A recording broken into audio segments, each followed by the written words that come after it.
Graças a Deus pela bênção e o privilégio de estudar nesta manhã a palavra de Deus. E hoje nós vamos tratar da primeira e da segunda carta de Paulo a Timóteo. Temos estudado aqui as manhãs, a pastora Arival e eu, sobre panorama bíblico. O pastor Arival está ministrando o Antigo Testamento e nós o Novo Testamento. E hoje vamos ter uma visão panorâmica destas duas cartas de Paulo a Timóteo. Duas cartas de Paulo a Timóteo. Vamos ler capítulo 1, versos 1 e 2 da primeira carta, a título de introdução. 1 Timóteo, capítulo 1, versos 1 e 2. Vamos juntos? Paulo, apóstolo de Cristo Jesus, pelo mandato de Deus, nosso Salvador, e de Cristo Jesus, nossa esperança. A Timóteo, verdadeiro filho na fé, graça, misericórdia e paz, da parte de Deus Pai e de Cristo Jesus, nosso Senhor. Amém. Bom, esta carta de Paulo a Timóteo, as duas cartas, bem como a carta de Tito, são chamadas de cartas pastorais. Cartas pastorais. E esse título foi dado pela primeira vez na história da igreja, já muito tarde, por Tomás de Aquino. Mais de 1200 anos depois que Paulo escreveu essa carta. É que esta carta recebe o título de carta pastoral pela primeira vez. Porque estas cartas de Paulo a Tito e a Timóteo diferem das demais cartas que ele escreveu. Há cartas, por exemplo, que têm um tom eminentemente doutrinário e teológico, como a carta aos Romanos. Há uma carta que tem um tom eminentemente exortativo, como a 1 Coríntios. Há cartas que têm um foco específico, por exemplo, tratar sobre a doutrina da igreja, que é Éfeso, outra, a doutrina da cristologia, que é Colossenses. Cartas dirigidas a igrejas específicas, Romanos, Filipenses, Colossenses, Tessalonicenses. Você tem aquilo que nós chamamos na Bíblia de uma carta que foi uma carta muito pessoal, no caso de Filemon, é quase que um memorando. É uma carta de encaminhamento de Onésimo, que era escravo de Filemon, que fugiu da casa de seu senhor, acabou chegando em Roma, por providência de Deus, topa com Paulo na prisão, e ele é convertido a Cristo, e agora Paulo devolve esse escravo a Filemon, não como escravo, mas como irmão em Cristo. Então Filemon é uma espécie de carta muito pessoal. Mas estas três cartas, 1 e 2 Timóteo e Tito, são cartas endereçadas a pastores, que tinham como propósito orientar esses pastores, Timóteo e Tito, a se posicionarem na igreja de Deus. Por isso foram chamadas de cartas pastorais. Você vai notar, no capítulo 3, eu queria que você olhasse aí comigo, versículo 15, o propósito de Paulo escrever essa primeira carta a Timóteo. Aliás, vamos ler os versos 14 e 15. Vamos juntos aí?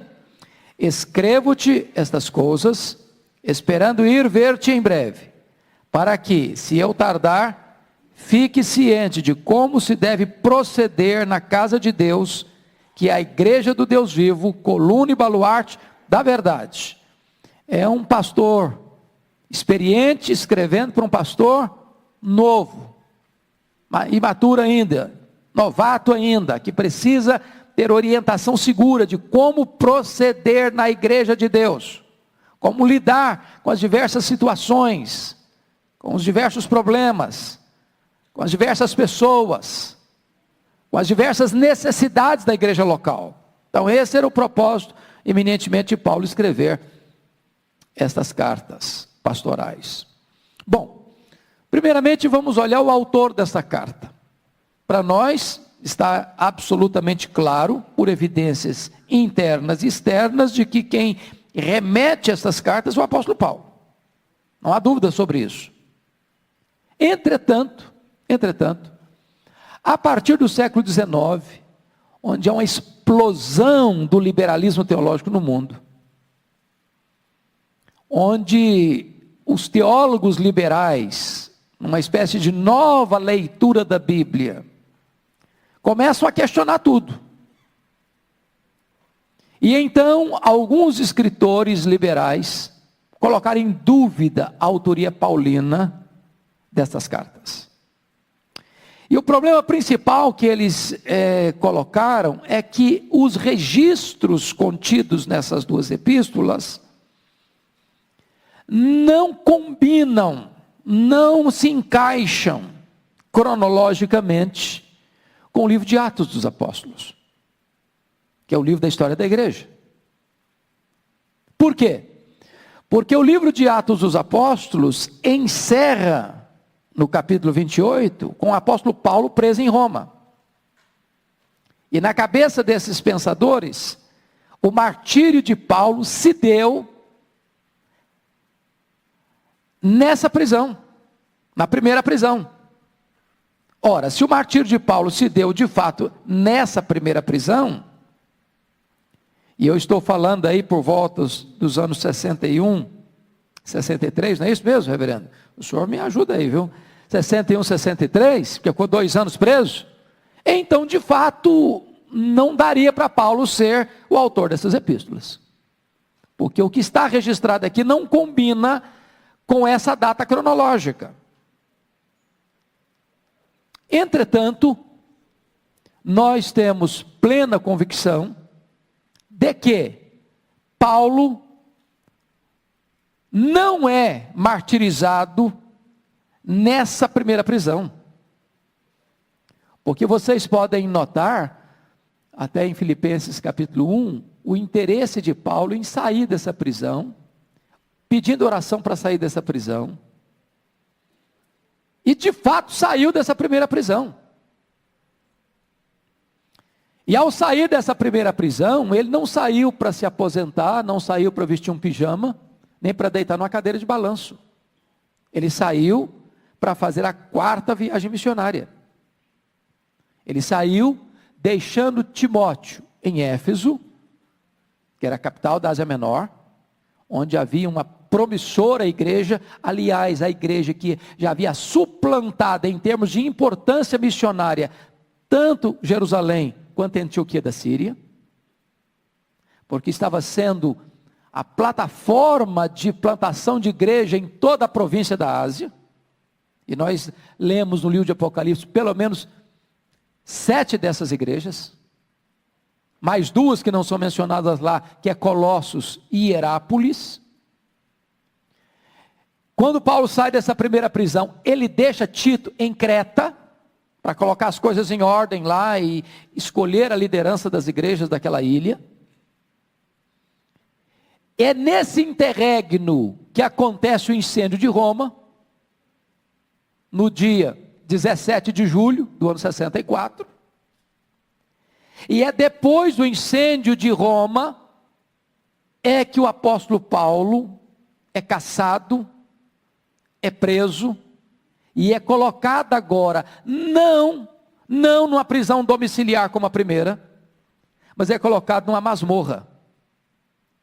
A masmorra mametina, conhecida, masmorra mametina, que pode ser visitada até hoje, para quem vai a Roma. E essa prisão segunda de Paulo, diferente da primeira, ele não tinha as liberdades que tinha na primeira prisão, onde ele recebia pessoas, onde ele discipulava pessoas, onde ele tinha uma certa liberdade. Agora ele está preso como alguém que vai ser condenado à morte. E se vocês notarem na segunda carta de Paulo a Timóteo, ele não tem expectativa de sair dessa prisão, ele tem certeza que vai morrer. Então difere completamente da primeira para a segunda prisão. Estou argumentando isso para dizer para vocês que os teólogos liberais estão equivocados quando põem em dúvida a autoria paulina das cartas pastorais. Eles não entenderam a questão da cronologia da vida do apóstolo. Então, eu estou dizendo isso para reafirmar com você a nossa convicção inabalável de que, de fato, o apóstolo Paulo é o autor destas cartas pastorais. Que cartas? 1º e 2º Timóteo e Tito. Qual o destinatário dessa carta? Bom, também está claro. Versículo 2. A Timóteo, verdadeiro filho na fé, graça, misericórdia e paz da parte de Deus Pai e do Senhor Jesus Cristo nosso Senhor. Nós temos um registro muito interessante sobre a biografia desse moço. Primeiro, ele era de que cidade? Quem se lembra? Onde ele nasceu? Onde ele nasceu? Cidade de? Só 10 de cada vez, senão eu fico confuso. Cidade de Listra. Listra ficava em que província do Império? Província da Galácia. Galácia do Sul. Onde Paulo foi, com Barnabé, realizar a primeira viagem missionária. Lembram disso? Antioquia da Pisídia, Icônio, Listra e Derbe. Certo? Ele era filho de quem? O pai dele era grego, a mãe dele chamava-se Eunice, uma judia. O pai possivelmente não era um homem convertido, a mãe convertida. E alguns dizem, então, é por isso que você vai começar a entender que a formação espiritual de Timóteo não passa pelo pai, mas passa pela mãe e pela avó. Eunice era mãe, Lloyd era avó. Na segunda carta a Timóteo, Paulo diz que havia uma fé sincera na sua mãe, na sua avó, que foi transmitida para ele. E eu acho isso maravilhoso. Nós estamos vendo 3 gerações aqui. A avó ensina a mãe ensina o filho. Olha aí que coisa maravilhosa. Essa conexão de passar o bastão do evangelho para os filhos e para os netos. Então, quer dizer com isso que Timóteo cresceu bebendo o leite da piedade. Timóteo cresce num lar, diríamos nós, piedoso. Entretanto, porque seu pai era grego, dá-nos muita pista para dizer que Timóteo não era um judeu como os demais, porque muito provavelmente ele não frequentou uma sinagoga. Por que sabemos disso? Porque Timóteo não tinha sido circuncidado ainda. Lembram disso? Ele não tinha sido circuncidado. Então é muito provável que a Bíblia não nos deixa claro isso, e onde a Bíblia não tem voz, nós não deveríamos ter ouvidos, que se Timóteo não tinha sido circuncidado, é porque talvez houvesse alguma resistência, até da parte de seu pai. Mas o lar, em havendo resistência, deve ser o quartel-general da educação cristã. Aliás, continua sendo até hoje. Muito embora a avó e a mãe passassem para Timóteo os valores da fé cristã, a conversão de Timóteo se dá com o apóstolo Paulo. Por quê? Porque Paulo o chama de verdadeiro filho na fé. Então foi quando Paulo passou por lá, na primeira viagem missionária, é que Timóteo escuta o evangelho, escuta o apóstolo Paulo, e ali ele tem uma experiência verdadeira, profunda, genuína de novo nascimento. Lição aprendida. Lição aprendida. O fato dos nossos filhos conhecerem a verdade, de terem até uma vida religiosa, entre aspas, piedosa, no sentido de não se renderem, se entregarem aos desvios de conduta, ou ao mundanismo, não significa necessariamente que eles já estão convertidos. Conversão não é apenas uma questão de educação religiosa. Conversão é uma obra sobrenatural do Espírito Santo. Ou seja, pode existir muita gente hoje que, né, pastor Orival, está redondinho na sua conduta religiosa e ainda não está convertido. Precisa nascer de novo. Timóteo, então, tem uma experiência de conversão já depois de jovem.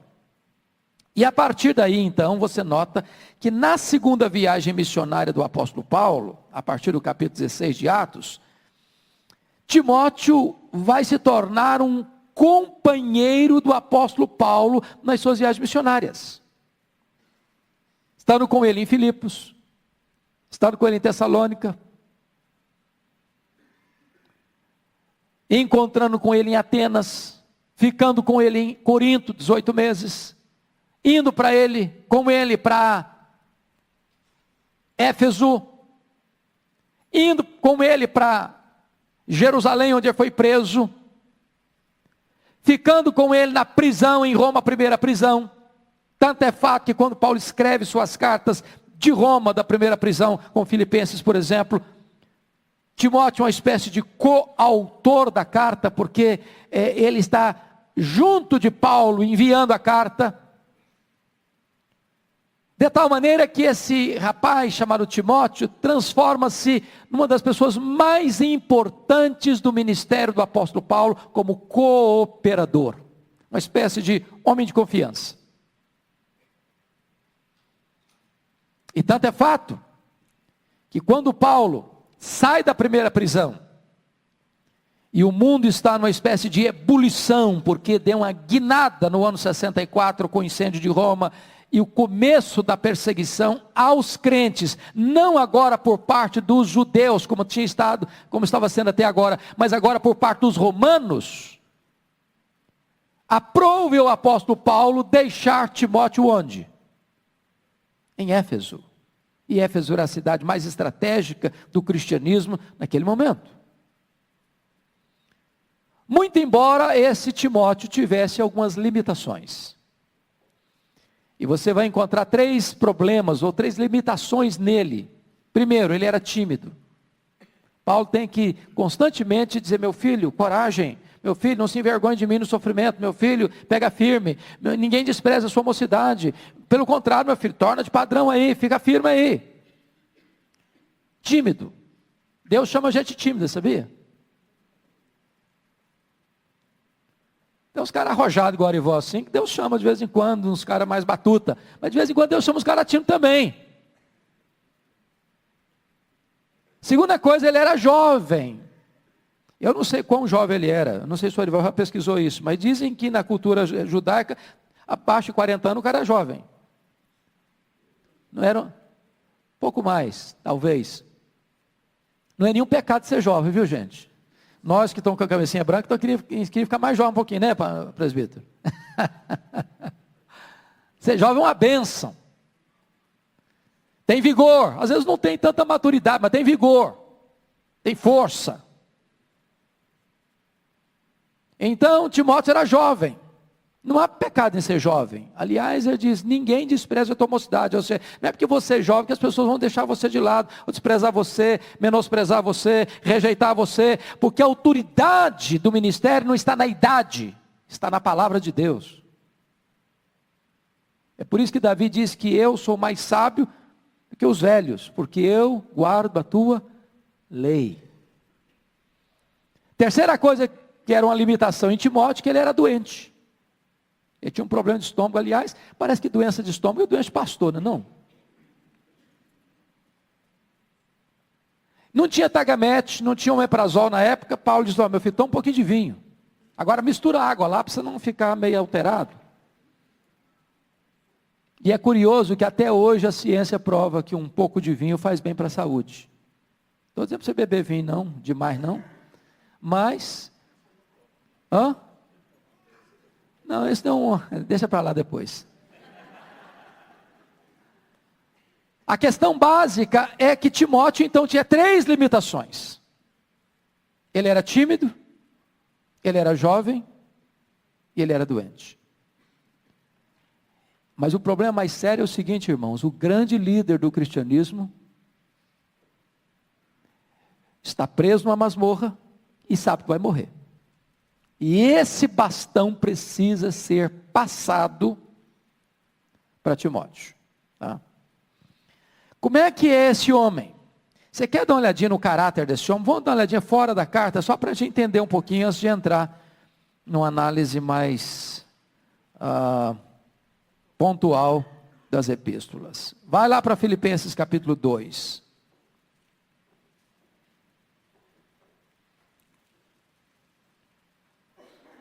Versículo 19.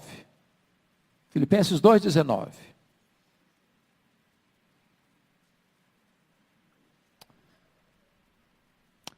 Olha aí o verso 19. Espero, porém, no Senhor Jesus, mandar-vos Timóteo o mais breve possível, a fim de que eu me sinta animado também, tendo conhecimento da vossa situação. Você lê o 20 comigo?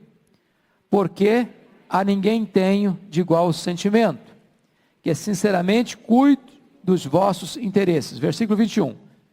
Pois todos eles buscam o que é seu próprio, e não o que é de Cristo Jesus. Versículo 22. E conheceis o seu caráter provado, pois serviu ao Evangelho junto comigo, como filho ao Pai. Versículo 23. Este com efeito é quem espero enviar, tão logo tenha eu visto a minha situação. Então vamos pontuar algumas coisas aqui, quem era esse moço. Primeiramente no verso 20, Paulo diz que ele era um camarada singular, ninguém tem de igual sentimento. Então Timóteo tinha uma espécie de lugar especial no coração de Paulo. Talvez a pessoa mais próxima de Paulo.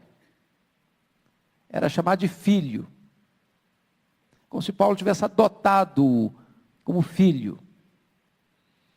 Depois, é um homem que vive de forma altruísta e não egoísta, que sinceramente cuide dos vossos interesses.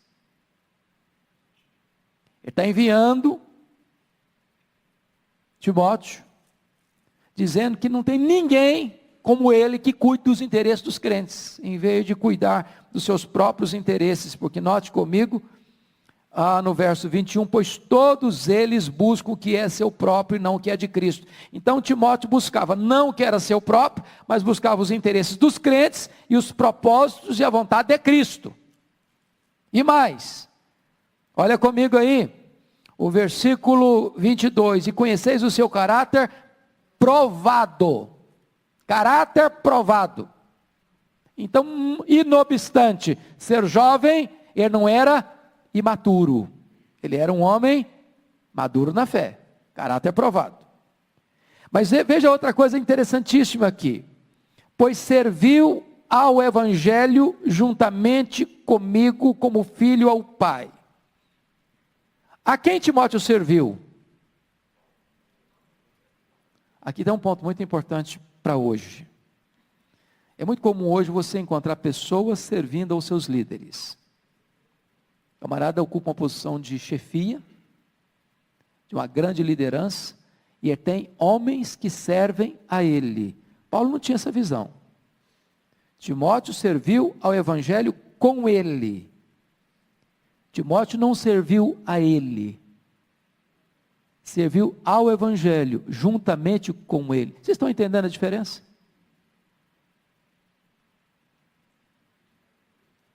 Agora, a relação pessoal era de filho para pai.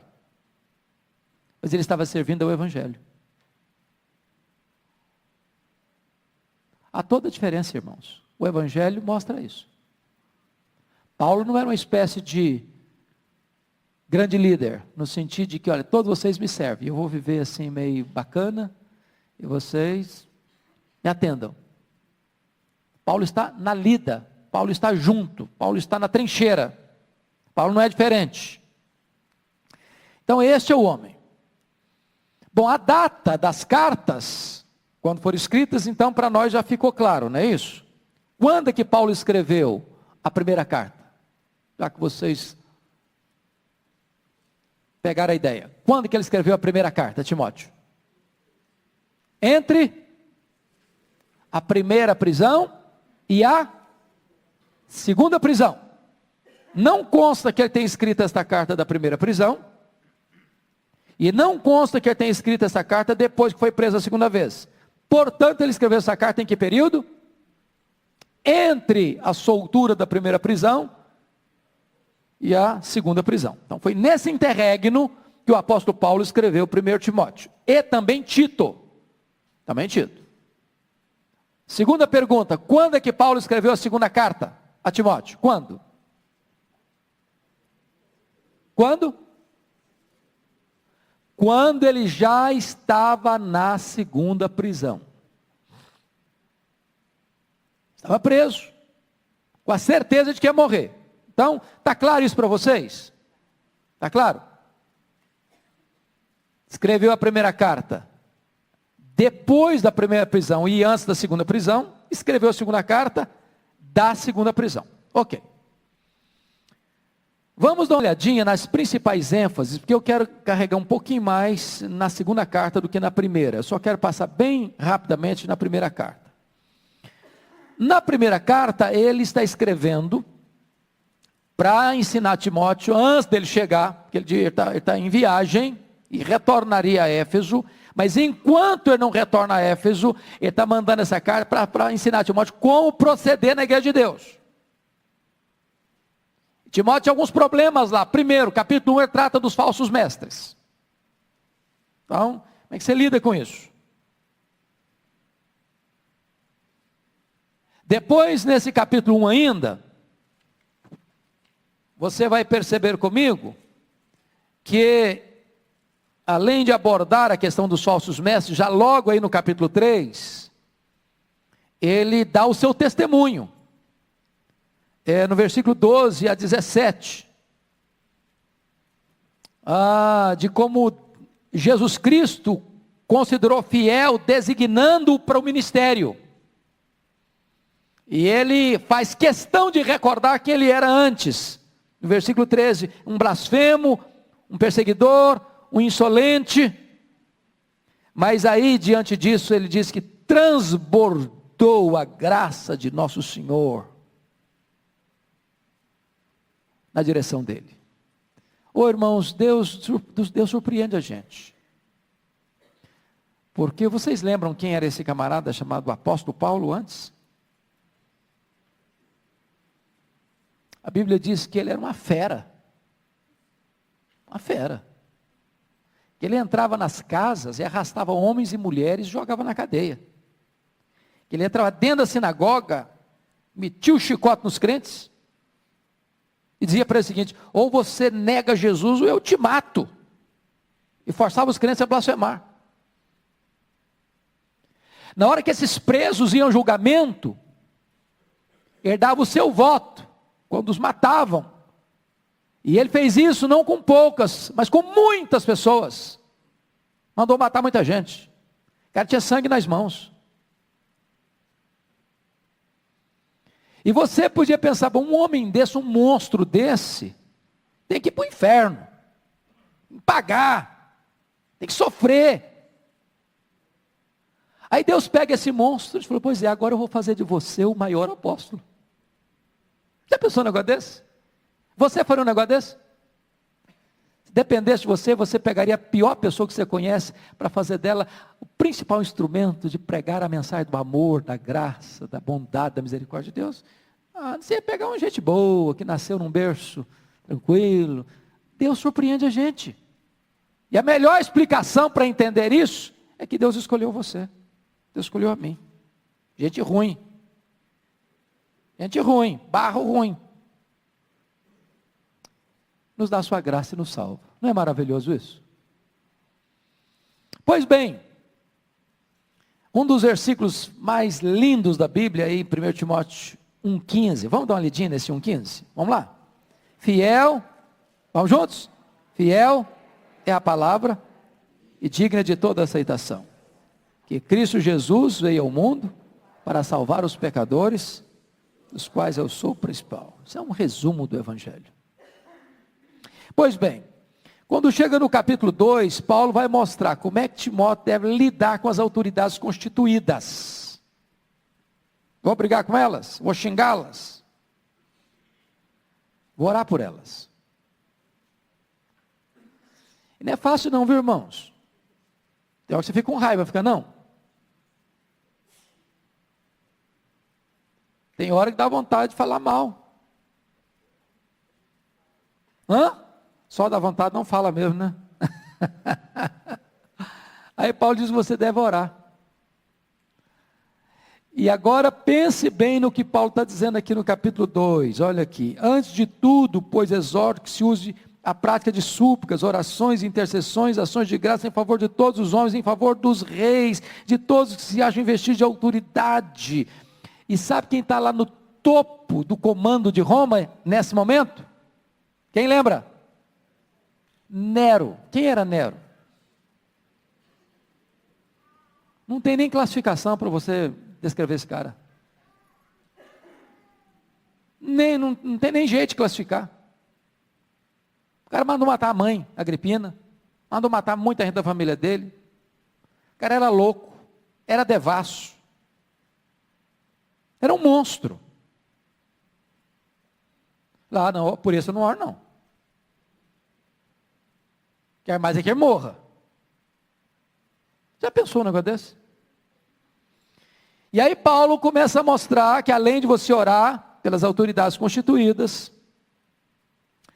ele mostra a necessidade de postura correta no culto, dos homens, das mulheres, versículos 8 a 15.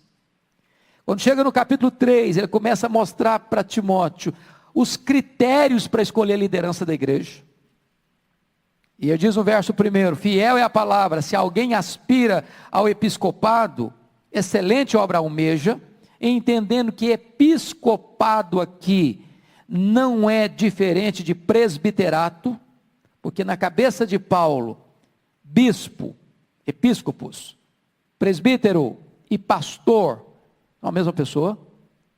Ele deixa isso claro em Atos 20, onde ele se dirige aos presbíteros de Éfeso, no capítulo 20, 17, chama-os de bispos, no versículo 28, e diz que o ministério deles é pastorear a igreja de Deus, ou seja, pastor, bispo e presbítero não são cargos, funções hierárquicas. É bem verdade que nesta carta de Paulo a Timóteo, capítulo 5, versículo 17, confira comigo, ele faz uma distinção entre presbíteros regentes e presbíteros docentes, e a igreja presbiteriana tem muito claro isso. 5,17, pode ler comigo?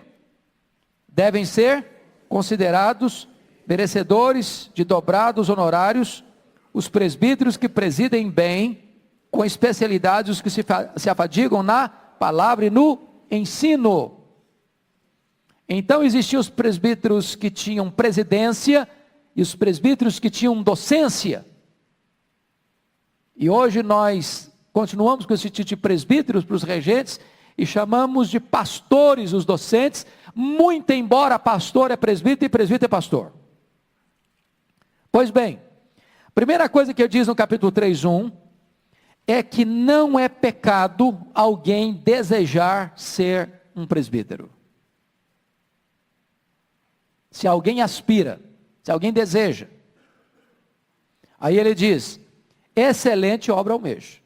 Então, primeiro é uma coisa boa. Agora, tem uma coisa, não é plataforma de privilégio, é campo de serviço. É a obra, né? Não é o cargo, é a obra. E a palavra obra aí, na língua grega, traz a ideia de ser aquela obra, a mesma de um cabo de enxada, que você sua a camisa. Não é uma obrazinha qualquer tamanho, é trabalho, é esforço, é empenho, é dedicação, é esmero. Vai custar um preço. Aí, ele vai trabalhar depois disso, no versos 2 em diante, as qualificações. E eu chamo a sua atenção para o versículo 2. É necessário, não é uma questão assim, condicional. Não é apenas uma recomendação. É uma necessidade. E quando você nota as qualificações desse líder, eu chamo a sua atenção que a ênfase recai muito mais na vida do que no performance.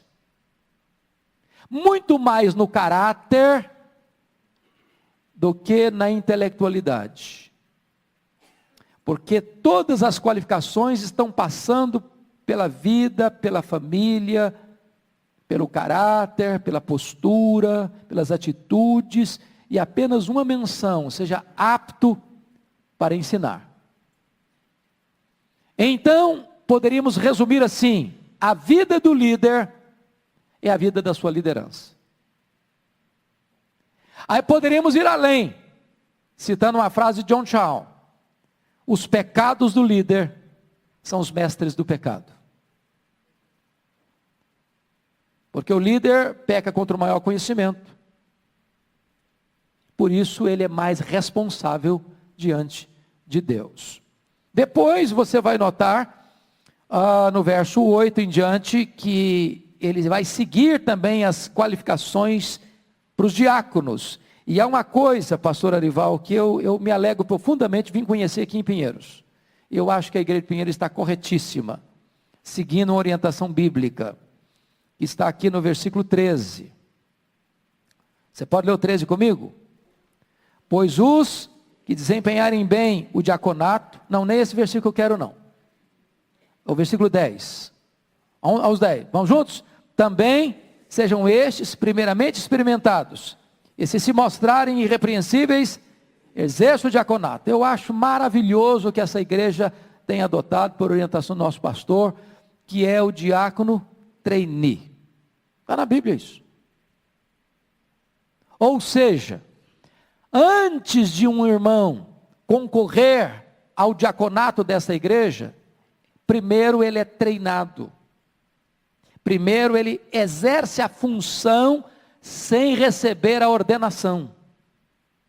Se ele dá provas de que ele exerce isso de forma bíblica, então ele está apto para concorrer a uma eleição de diaconato. Louvado seja Deus, porque essa igreja tem seguido à risca o que está preceituando aqui a Escritura.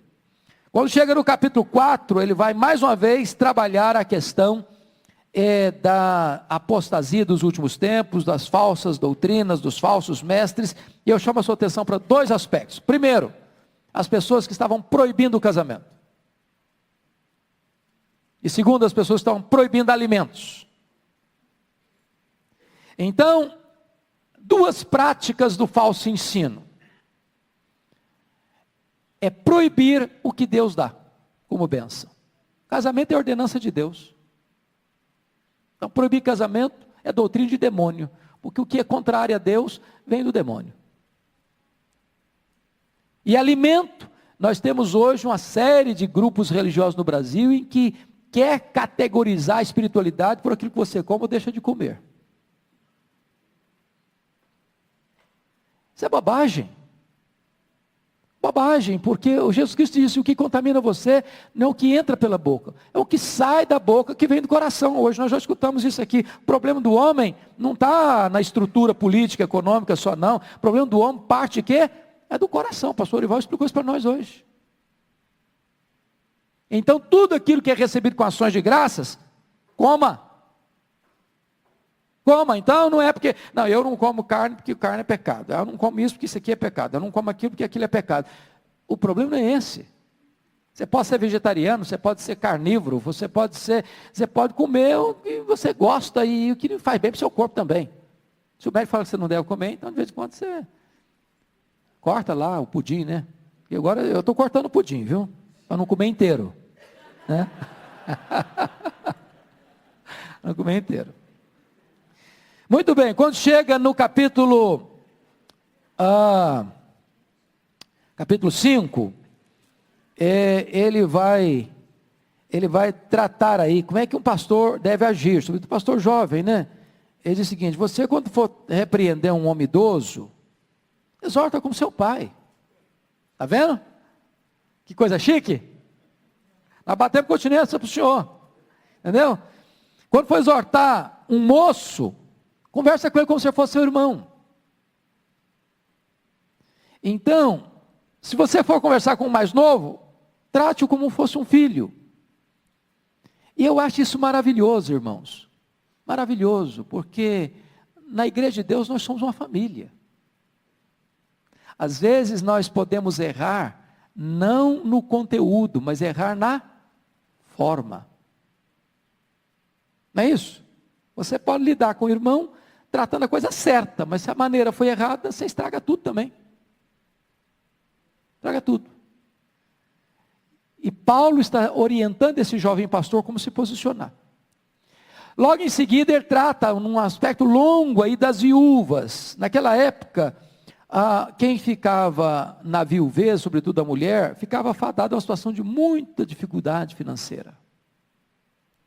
E aí Paulo orienta que tipo de viúva que a igreja deve assistir. E aí Paulo começa a dizer que a família não deve transferir a responsabilidade para a igreja de assistência às viúvas, se essa família tem condições de cuidar dessa viúva. Ou seja, não passe para a igreja aquilo que a família pode fazer. E eu acho maravilhoso que é nesse contexto aqui de assistir as pessoas necessitadas da família, que Paulo dá um dos mais importantes princípios do 5:8. Você pode ler o 5:8 comigo? Vamos juntos? Ora, se alguém não tem cuidado dos seus, especialmente dos da própria casa, tem negado a fé, e é pior do que o descrente. Então, deixa eu fazer uma perguntinha aqui. Quem tem pai e mãe vivos ainda? Levanta a mão. Glória a Jesus. Fazer outra perguntinha. Seu pai e sua mãe têm situação financeira pior do que você? Agora não precisa levantar a mão, não. Se tem, faça-me o favor de ajudar seu pai e sua mãe. Não deixe os velhinhos passar necessidade.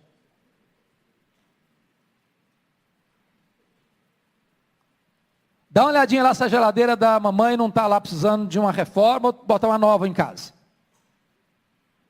Veja se os velhinhos não estão dormindo lá com ventilador, que já faz mais barulho que tudo, botar um arzinho condicionado lá. Porque se você não está cuidando daqueles que precisam de ajuda dentro da sua família, diz a Bíblia, você está negando a fé.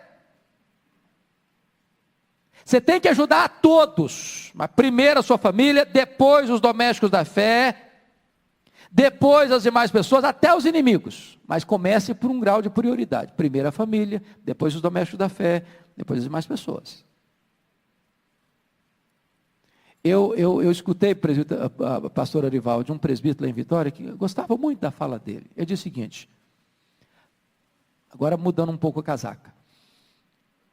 Por exemplo, ele diz, ajudar filho,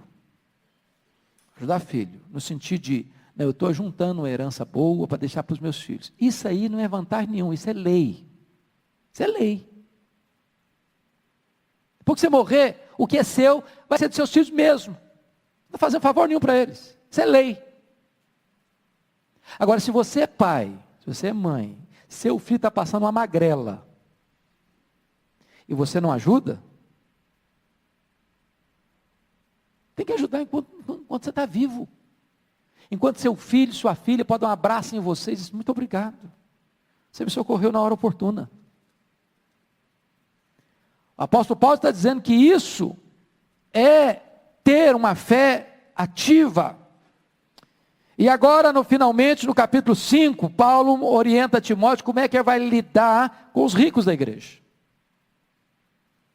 E a primeira coisa que ele fala para Timóteo trabalhar, olha aí comigo, não é no capítulo 5 não, irmãos, desculpa, capítulo 6, versículo 17, você pode ler comigo 17 e 18, vamos lá?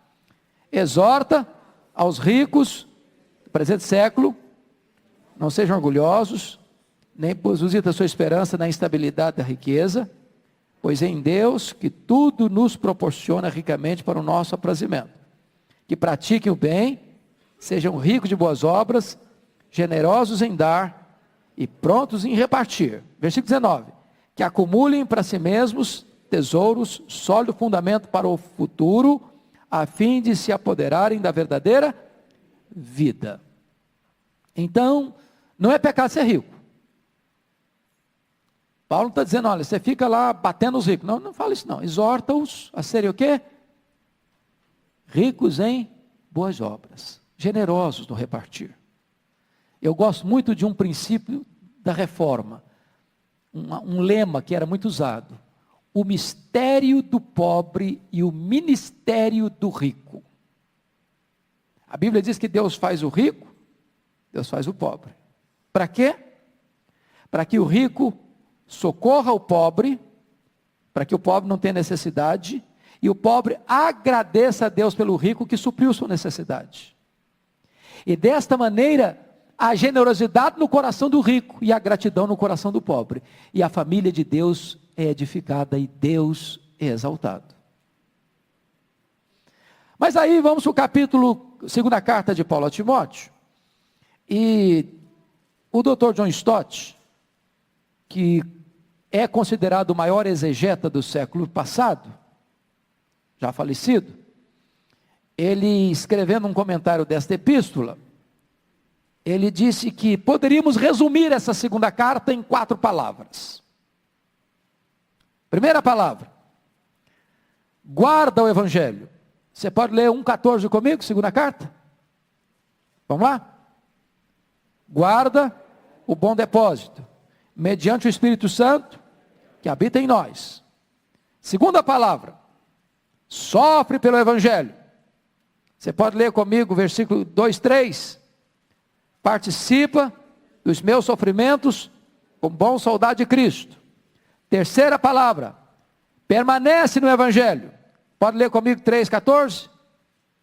Tu, porém, permanece naquilo que aprendeste e de que foste inteirado, sabendo de quem aprendeste. Quarta palavra, prega o Evangelho. Capítulo 4, verso 2. Você pode ler comigo? Prega a palavra, insta, quer seja oportuno, quer não, corrige, repreenda, exorta. Então eu queria que vocês pelo menos decorassem essas 4 palavras hoje. Dá para decorar? Capítulo 1, guarda. Capítulo 2, sofre. Capítulo 3, permanece. Capítulo 4, prega. Só vocês agora, vamos lá? Capítulo 1, guarda. Capítulo 2, sofre. Capítulo 3, permanece. Capítulo 4, prega. Vamos entender o contexto agora. Paulo está com o pé na cova. Paulo está na antessala do martírio. Paulo sabe que vai morrer. Paulo precisa passar o bastão para Timóteo. E agora ele sabe dos problemas. E eu quero levantar os problemas aqui na carta. Por favor, olhe comigo. Primeiro problema que está acontecendo aqui. Capítulo 1, versículo 8. Você pode ler comigo? Não te envergonhes, portanto, do testemunho de nosso Senhor, nem de seu encarcerado, que sou eu. Pelo contrário, participa comigo dos sofrimentos a favor do Evangelho, segundo o poder de Deus. Se ele está dizendo isso para Timóteo, não te envergonhes, o que você acha que Timóteo está tendo agora? Vergonha. A segunda prisão de Paulo é totalmente diferente da segunda prisão. Por quê, irmãos? Por quê? Quem estava por trás da primeira prisão de Paulo? Quem? Os judeus. Era uma perseguição o quê? Religiosa. Quem está por trás da segunda prisão de Paulo? Os romanos. O próprio imperador. A máquina política. Portanto, qualquer ligação com Paulo, afinidade com Paulo, representa o que para essa pessoa? perigo, ameaça, prisão, morte, martírio. Olha o problema aí. Veja comigo agora, por favor, qual estava sendo a reação na Ásia. Éfeso ficava onde mesmo? Onde ficava Éfeso? Na Ásia, capital da Ásia. Olha aí o que estava acontecendo na Ásia. Versículo 15, 1,15. Vamos juntos? Estais ciente de que todos os da Ásia me abandonaram. Dentre eles, Cito, Figelo e Hermógenes. Quantos da Ásia que tinham abandonado Paulo? O negócio não era brincadeira, não. Deixaram o pastor Orival sozinho. Entenderam o negócio? E ele está mandando Timóteo para o meu filho, não se envergonhe não. O pessoal está debandando, o pessoal está indo embora. O pessoal não tem coragem de se associar comigo não. Mas fica firme aí, meu filho, não se envergonha não. Estão entendendo a gravidade do momento? Mas tem mais, tem mais. Olha aí comigo, por gentileza, no capítulo 2, versículo 9. Pode ler comigo aí? Pelo qual estou sofrendo até algemas como malfeitor.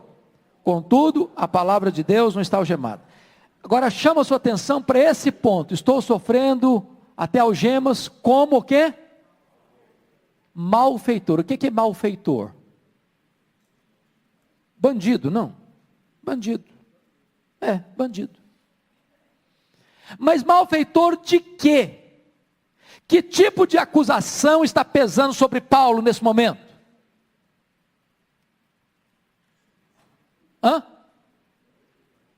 Qual o problema que está acontecendo aqui? Que grave acontecimento veio à tona no dia 17 de julho do ano 64. O incêndio de Roma. A história nos informa isso, de que Nero encontra um álibi para botar a culpa do incêndio nos crentes. Qual foi o álibi dele? Qual foi o álibi dele? É que dos 14 bairros de Roma, 10 foram destruídos pelas chamas. Os 4 bairros que não foram devorados pelas chamas eram densamente povoados por judeus e cristãos. Ele pega o álibi, joga a culpa nos crentes, e a partir daí os crentes são caçados, crucificados, amarrados em postes e queimados vivos, devorados à espada, jogados nas masmorras, que eram frias, úmidas, insalubres, e saíam de lá leprosas, ou para o martírio. Paulo sai dessa masmorra para ser decapitado. Por que decapitado? Porque isso era uma espécie de privilégio. Privilégio. Sabe por que ele foi decapitado? Porque ele era cidadão romano. Se ele não fosse, sabe como é que ele morria? Crucificado. E a crucificação é uma forma de morte lenta e assaz dolorosa. Decapitado não, o cara vai lá, bota o pescoço, pum! A dor, sentiu a dor, não tem dor mais.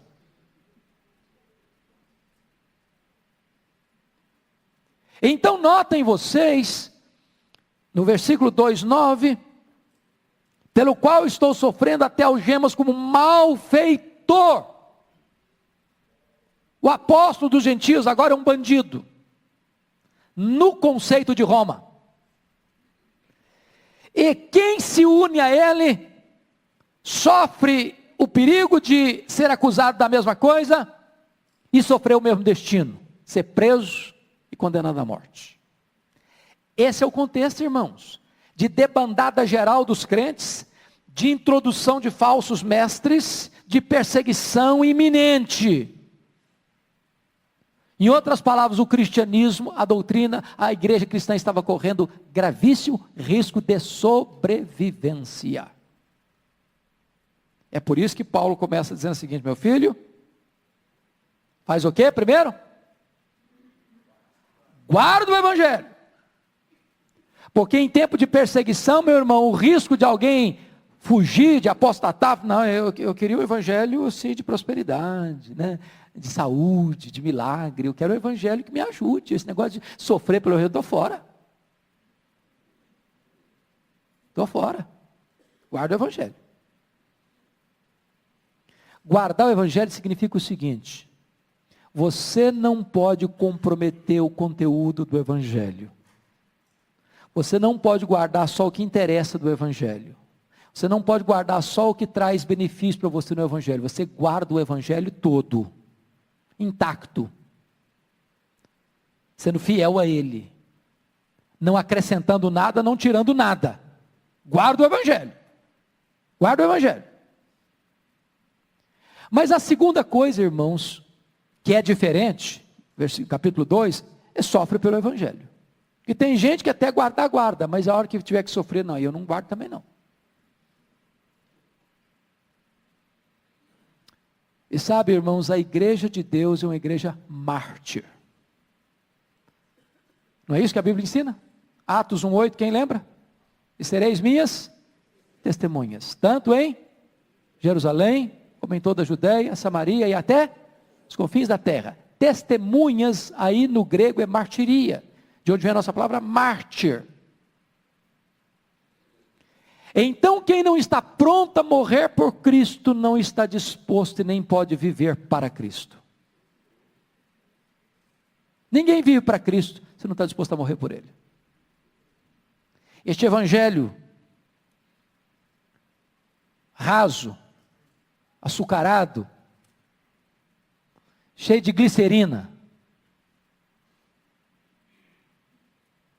que não tem consistência, granítica, que é gelatinosa, esse cristianismo não suporta sofrimento. Não suporta sofrimento. É por isso que está escrito em Apocalipse capítulo 13, que quando surgiu o anticristo, todas as nações da terra vão servir o anticristo, vão adorar o anticristo, vão receber a marca do anticristo, exceto aqueles que têm o selo de Deus. Ou seja, quando a perseguição vem, meus irmãos, ela não destrói a igreja, ela depura a igreja. Sabem por quê? Porque quem é crente apenas de rótulo, gelatinoso, nominal, esse vai fazer o que os crentes já fizeram, fugiram. Mas quem é verdadeiramente convertido, sofre pelo evangelho, morre pelo evangelho, e não apostata do evangelho. Terceiro verbo é permanece. Porque agora aí entra toda a sedução dos falsos mestres. Um evangelho mais light, uma cruz menos pesada, um evangelho mais humanista, entendeu? É triste, irmãos. Eu não sei se vocês já ouviram Joel Osteen, nos Estados Unidos, lá em Houston, no Texas. É um dos templos mais amplos, mais belos, uma das igrejas que mais cresce na América, e um dos pregadores mais agradáveis de ouvir, eu tenho que admitir isso. O cara é um showman. Mas ele diz no púlpito da igreja dele, aqui na nossa igreja não se prega sobre o pecado. Pastor Arival não seria convidado para pregar lá, esse sermão que pregou de manhã. Não, pecado não, o povo já está muito machucado, o que é isso? O cara já está amarrotado da vida, inflação, 12 milhões de desempregados, um governo complicado, uma situação complicada, agora o cara já vem meio machucado para a igreja, você ainda vai pregar sobre pecado para ele, o que é isso aí? Também demais. Vamos pregar um evangelho mais light. Vamos dar um upgrade no camarada. Não, você é o cara. Você é bom. Dá uma B12 na veia dele para passar uma semana boa. E aí aquele evangelho de autoajuda, aquele evangelho assim, só de coisa boa. Não tem, você nunca fala de problema, só coisa boa, só coisa boa. Aí o cara sai todo cheio de si, todo vazio de Deus. Aí Paulo diz assim, permanece, meu filho. Aqui que você aprendeu. Muda não. Muda a casaca não. Ah, mas pastor, a igreja da esquina aqui, ó, começou ano passado, já tem 1000 membros. Nós estamos aqui relando, suando a camisa. Ah, não, eu quero um negócio que tem mais resultado, que vem mais gente. Ok. Nós queremos gente também, nós queremos multidão também. O pastor Ivaldo disse, não adianta nada ter esse prédio aqui, não ter gente. Nós queremos gente também, mas não a qualquer preço. Não a qualquer custo. Não mudando o evangelho. Não pregando outro evangelho. Não pregando para agradar as pessoas. O compromisso aqui não é agradar a gente, o compromisso aqui é glorificar a Deus e pregar o evangelho da salvação. Permanece.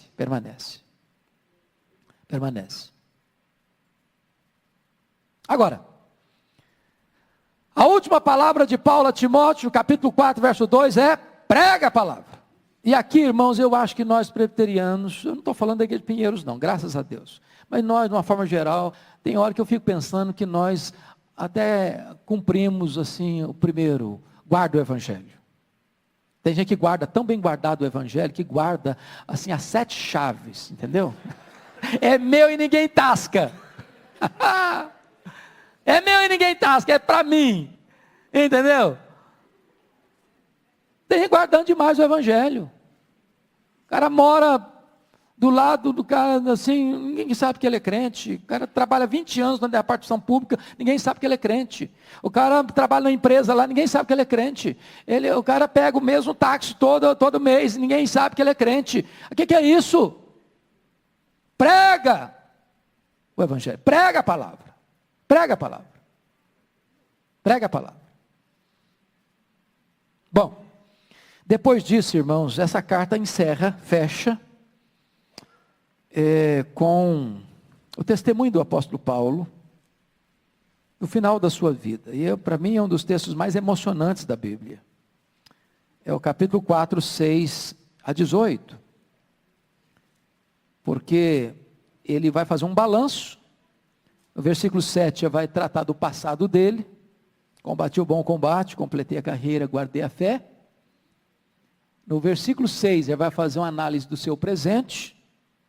Quanto a mim, já estou sendo oferecido por libação, e o tempo da minha partida é chegado. Estou indo para a espada, estou indo para morrer.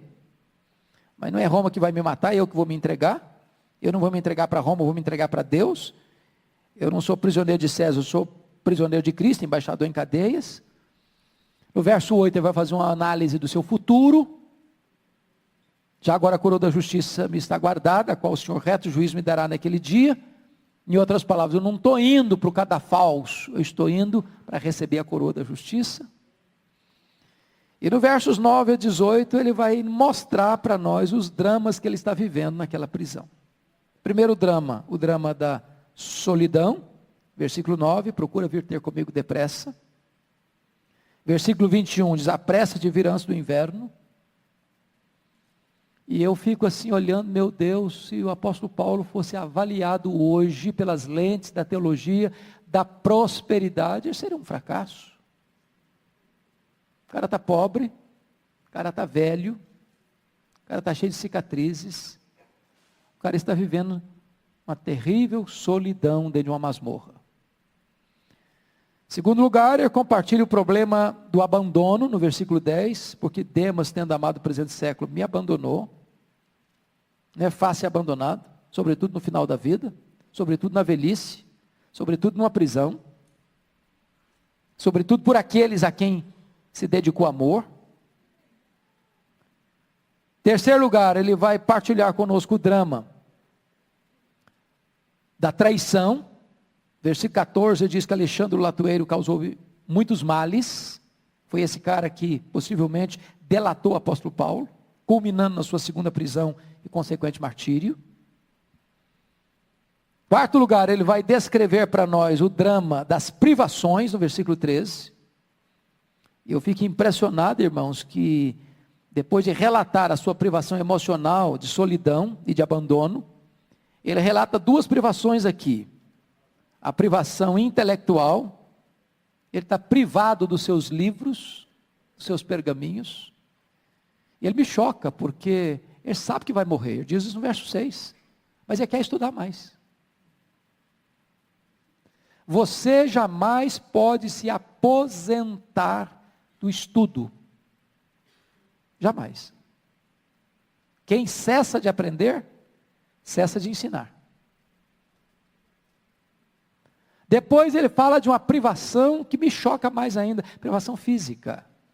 Ele está numa masmorra, o inverno rigoroso está chegando, diz o verso 21, e ele não tem sequer uma capa para usar. E você sabe que gente velha sente mais frio que gente nova. E eu estou falando do maior apóstolo do cristianismo, que não tem aviãozinho, que não tem BMW, que não tem dinheiro no exterior, que não tem sequer uma capa surrada para usar. Isso nos choca. Ele enfrenta o drama da ingratidão no verso 16. Na minha primeira defesa ninguém foi a meu favor. E talvez um dos maiores dramas da nossa vida cristã é de nós investirmos, já te dou a palavra, nós investirmos em gente e de não termos o retorno de gente. Paulo investiu a vida toda depois da sua conversão, encerra as cortinas da sua vida, colhendo uma grande ingratidão de pessoas. Você e depois você lá atrás.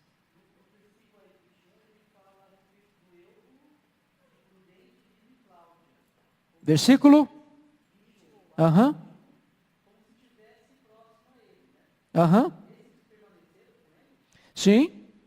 Sim, mesmo fazem, a prece veio do inverno, Eubulo te envia saudações, o mesmo fazem Prudente, Lino, Cláudio e irmãos todos.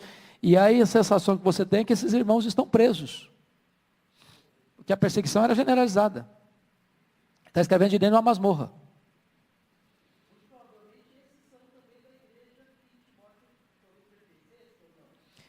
Talvez não, porque note você que ele está escrevendo de Roma. E Éfeso ficava numa província muito longínqua de Roma. Muito provavelmente esses irmãos eram irmãos mais próximos ali de Roma. A Bíblia silencia, eu não posso afirmar. Como disse, onde a Bíblia não tem voz, eu não devo ter ouvidos. A irmã pediu, cadê? Foi você que pediu a palavra? Não. Ok. Então, fechando. O que me deixa, assim, extremamente feliz com essa carta, é o que Paulo escreveu nos versos 17 e 18. Apesar de fechar as cortinas da vida com determinadas decepções de não correspondência de amor, ele diz algo maravilhoso no verso 17 e 18. Você pode ficar de pé e ler comigo 17 e 18 para a gente encerrar? Vamos juntos? Mas o Senhor me assistiu, me revestiu de forças, para que por meu intermédio, a pregação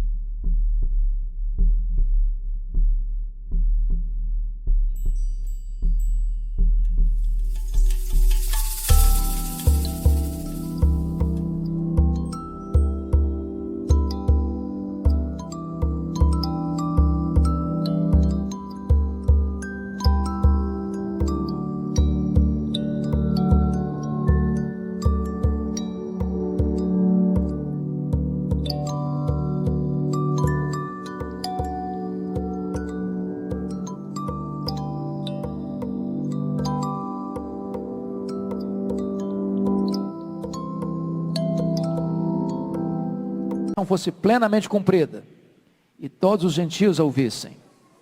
E fui libertado da boca do leão. O Senhor me livrará também de toda obra maligna, e me levará salvo para o seu reino celestial.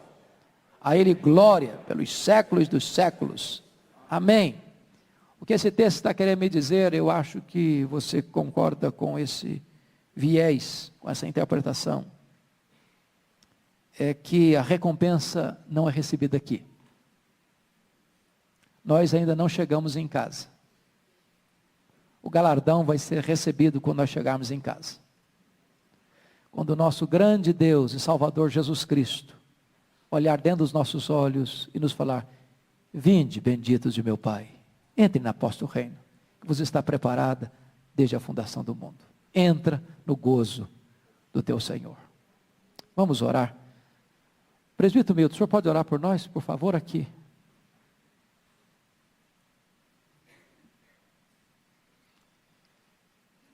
Pai querido, estamos aqui, Senhor, na tua casa, para aprender do Senhor. Muito obrigado, Pai, pelos exemplos do teu servo, Paulo. Muito obrigado, Senhor, pelo que a tua palavra nos revela, Pai. E te pedimos, Senhor, que tenha misericórdia de nós. Fortaleça-nos. Que o teu Santo Espírito que habita em nós, Pai, nos conduza segundo o teu querer, Pai, para a honra e glória somente do teu nome. Fortaleça cada um de nós, Pai, para que possamos guardar, possamos sofrer, permanecer.